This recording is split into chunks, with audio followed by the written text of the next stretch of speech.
Determine whether you have a wide or narrow push-button wiper arm by measuring it with a penny.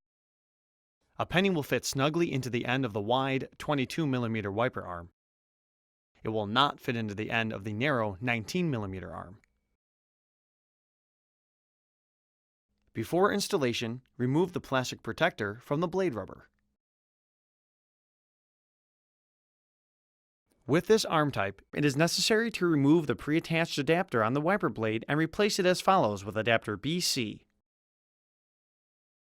Identify the release tabs on the pre-attached adapter. Using your index fingernails, pull both release tabs towards you. The pre-attached adapter will tilt towards you and disengage from the blade. Discard it. Locate adapter BC and position it so that the release tabs face up. Tilt adapter BC back into the cavity in the blade until it clicks in place. Both release tabs must lock onto the blade before proceeding to the next step.